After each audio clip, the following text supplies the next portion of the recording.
Достар, ютубқа кіріп, ертегілер Әдина Жүсіп деп терсеңіз, біздің каналды тез тауып аласыз. Қап. Баяғыда бір патша өмір сүріпті. Ол өте бай болыпты. Бай болғанда да енді байлығының шегі жеті болмапты. Сол патшалықта өмір сүретін барлық адамның байлығын жинаса да, патшаның байлығының 1%-на да жете алмапты. Бір күні осы патшалыққа бір адам келіпті. Өзі орақ тілді екен. Қайдан келгенін, енді қайда баратынын ешкім білмепті. Сол адам әңгіме арасында осы патшалықтағы ең абыройлы адамның кім екенін айтып берейін бе деп сұрапты. Жұрт жапа тұрмаған әлгі адамға абыройын өлшеуге кезекке тұрыпты. Бұл сөз патшаның да құлағына жетіпті. Өзге біреудің менен абыройы асып кетіп жүрмесін деп қорыққан ол қасына бай-бағландарын, нөкерлерін ертіп, дереу жетіпті. Кезекте тұрғандардың бәрін қағамаға әлгі адамға тіке барып, менен асқан абыройлы адамды таппайсың дейді. Кезекке тұрыңыз. Қазір абыройыңыздың салмағын өлшейміз, дейді әлгі адам жай ғана.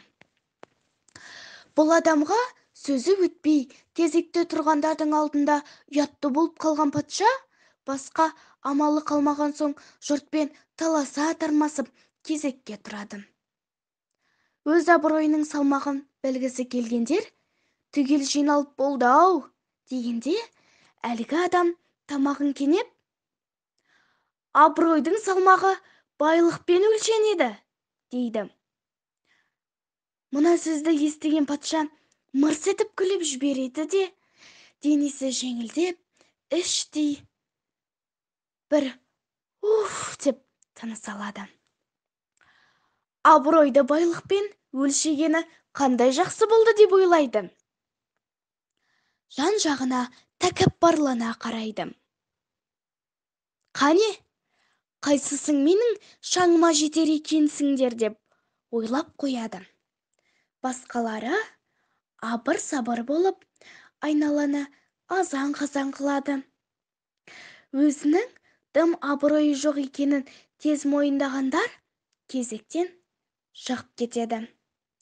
Өліспей, беріспейміз, бізде де абырой бар деп қасарысқандары кезектен шықпай тұрып алады.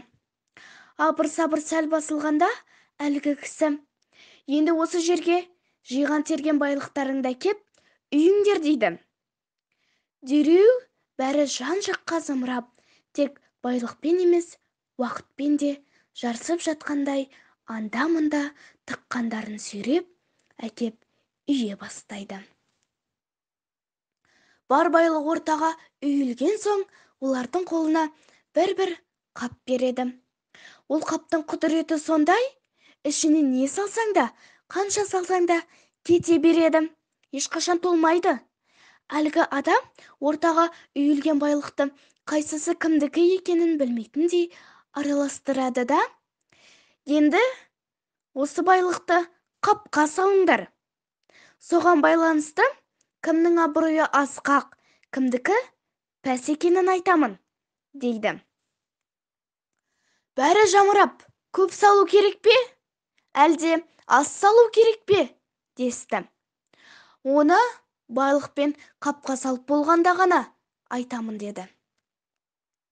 Олар бір-біріне қарап, я аз саларын, я көп саларын білмей абдырап тұрды да, бір уақытта абыройдың өлшемін шығарып жатқандарын ұмытып, жан-жақтан бұрқыратып, қолға ілінгенін қапқа сала бастады.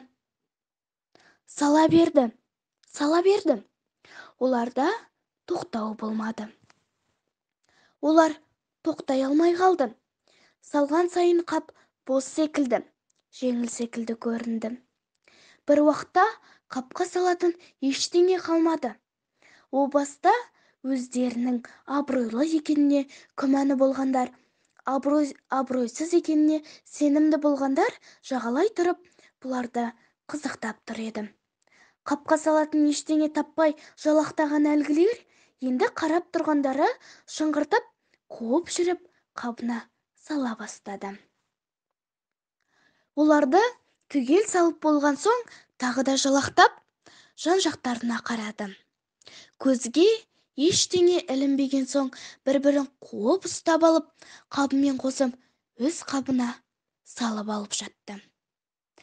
Адамдар дәу қабымен қосылып, лып етіп, одан да дәу қаптың ішіне тез сүңгіп кетіп жатты.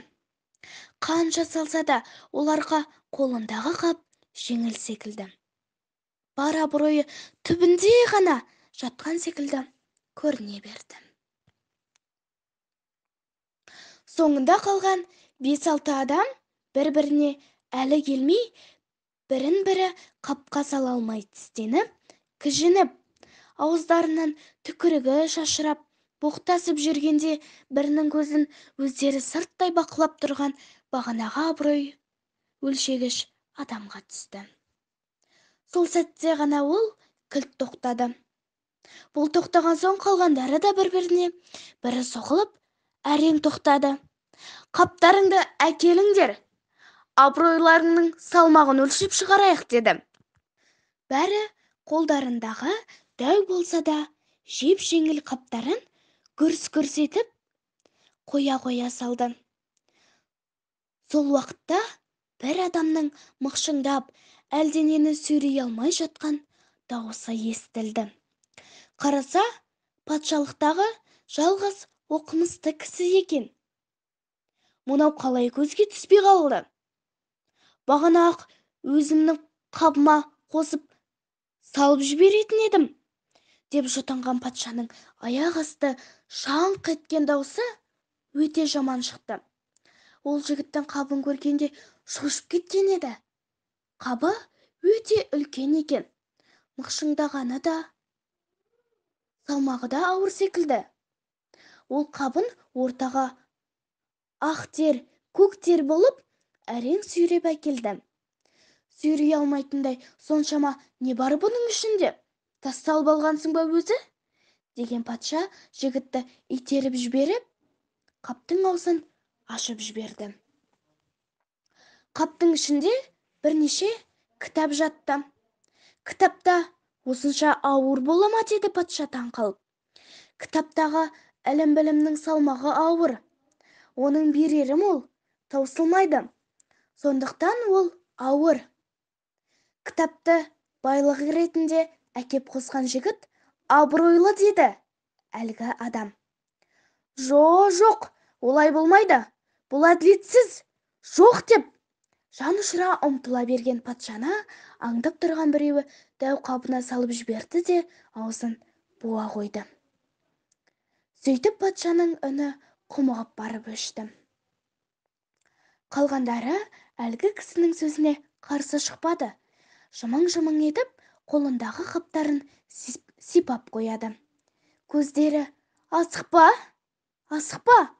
әлі-ақ ебін тауып абыройыңа қосып, өзіңді де қабыма салып аламын деп тұрғандай. Ал қолдарындағы қабының жеңілдегені сондай, ішінде ештеңе жоқ секілді. Әдина Әбдібайқызы. Достар, біздің каналымызға қолдау көрсетіп, ертегімізді достарыңызбен бөлісіп қойыңыздар. Кім көп ертегі бөліседі, соған ертегілер елінде журналының 12 санын тегін береміз.